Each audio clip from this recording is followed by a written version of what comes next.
War is coming to the whole of the realm, my lord. Having ice, the sword, come back in, that was a big deal.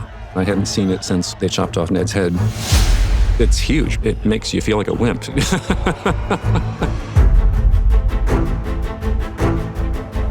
There's no better representation of the union between the Targaryen and the Stark house, ice and fire. The sword is literally called Ice, and it's a Valyrian steel blade forged in dragonfire. It's just beautiful poetry, so it was important that it be there.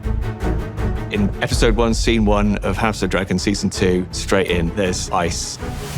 It's ideal for cutting through people's heads. Perfect. Next. Yeah. Did it need to be there? No. Did I want to see it made? Yes. For us, it was a case of trying to get as much information about the original as we possibly could, then transferring that and working out how we were going to make it. We had all sorts of measurements and things and photo reference from the original series.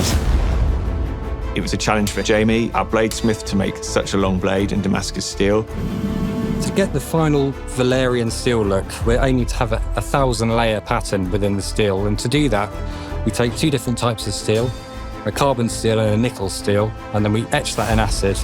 The nickel steel resists the etch, which makes a contrasting pattern.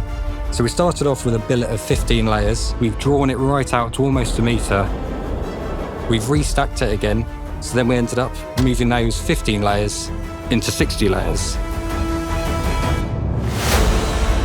This billet was then drawn out again, exactly the same process, almost like making puff pastry, where we've got 240 layers. So after this stage, we're going to have 2 of these billets, which we're going to cut in half. We're going to restack, so we're going to turn those 4 layers of 240 layers into 1,000 layers, which will be the final billet, which we'll draw out into the sword and hammer it to shape. It's going to be a really interesting pattern.